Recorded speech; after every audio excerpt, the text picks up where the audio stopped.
নমস্কার, আমি অগ্নি আপনার সঙ্গে এবং আপনি শুনছেন রেফ স্পোর্টস বাংলার প্রথম স্পোর্টস অডিও পডকাস্ট ধুলো খেলা। আজ ষষ্ঠ পর্ব নিয়ে আমি আপনার সামনে হাজির হয়েছি। এই পডকাস্টের প্রথম সিজনে আমরা কথা বলছি ভারতবর্ষ এবং আসন্ন অলিম্পিক গেমস নিয়ে, মানে অলিম্পিকের সঙ্গে ভারতবর্ষের যোগসূত্র নিয়ে। আজ একজন ভারতীয় অলিম্পিক গোল্ড মেডেলিস্টের কথা।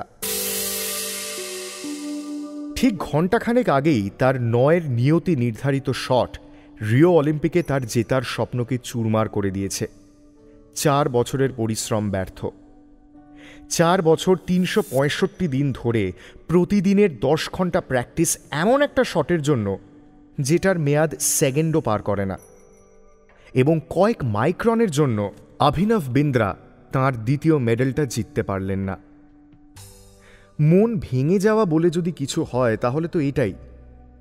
আর যদি কোনো খেলোয়াড় তাকে নির্বিঘ্নে হজম করে এগিয়ে যেতে পারে, তার নাম অভিনব বিন্দ্রা, যিনি অক্লেশে বলতে পারেন, কি আর করার আছে, যা যা করার ছিল সব করেছি। ট্রেনিং নিয়েছি, পরিশ্রম করেছি, যন্ত্রণার সঙ্গে যুদ্ধ করেছি, বাড়ি থেকে দূরে দূরে থেকেছি, এর চেয়ে বেশি আর কিছু পারতাম না। কোয়ালিফায়ারে সেই কিংবদন্তি হয়ে যাওয়া শেষ কটা শটের মতো তিনি শুধু অল্প মাথা নেড়ে বললেন, শেষ, এবার সিস্টেম থেকে এটাকে বার করে দিতে হবে। 21 বছর অনেক লম্বা সময়, তাই না? অনেক হয়েছে। এবার আমি ফিরে গিয়ে আমার ভাইপোটাকে সান্ত্বনা দেব। কাকা হেরে গেছে বলে সে বেচারা টানা 1 ঘন্টা কেঁদেছে। ওর 6 বছর মোটে বয়স, ও শুটার হতে চায়। মন ভেঙে যাওয়া সামলানোর এইটা কি পদ্ধতি, লিখছেন বড়িয়া মজুমদার, নাকি তিনি বাজে বকছেন? একেবারেই না। তার নাম অভিনব বিন্দ্রা, ভারতের সোনার মেডেল জয়ী। তাকে তো বাকিদের থেকে আলাদা হতেই হবে। তিনি পরাজয়ের থেকে ইতিমধ্যেই দূরত্ব তৈরি করে ফেলেছেন, পার করে এগিয়ে গেছেন। অভিনব বিন্দ্রার সাধারণ জীবনটা ঠিক কীরকম? গত 2 দশকে তিনি সেরকম জীবন কি আদৌ কাটিয়েছেন?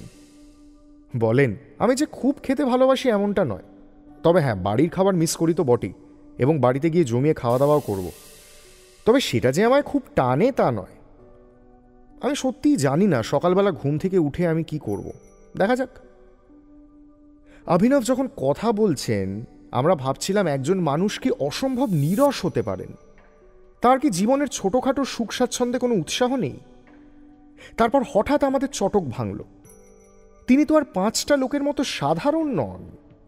সাধারণ লোক কি আর অলিম্পিকে সোনার মেডেল জেতে, শেষ 3টে শটে জিততে পারে, শুটিংয়ে হেরে গিয়ে প্রচণ্ড দুঃখের মুহূর্তেও শান্ত থাকতে পারে? অভিনব বিন্দ্রা বলেন, আমি জানতে পেরেছিলাম যে জার্মানিতে লোকে বিশ্বাস করে ওপরের চোয়াল আর নিচের চোয়ালে যদি ভারসাম্যের অভাব হয় তাহলে শরীরেও একটা বায়োমেকানিক্যাল গণ্ডগোল দেখা দেয় এবং শরীরের ভারসাম্যও নষ্ট হয়। তাই আমি একজন ডেন্টিস্টের কাছে যাই। তিনি আমার চোয়াল এক্সরে করে আমায় একটা পাত বানিয়ে দেন। আমি ঘুমোনোর সময় আর ট্রেনিংয়ের সময় সেটা পরে থাকতাম। তাতে আমার ভারসাম্য রাখার কাজে সুবিধে হতো। যতক্ষণ না নিজে দেখছি আমি প্রথমে বিশ্বাসই করিনি। ভাবতে পারেন, ভারতের সোনার ছেলে Abhinav Bindra. What anecdotes, what a life, what journey.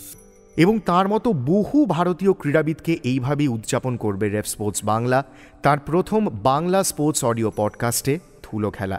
আমি অগ্নি আপনার সঙ্গে।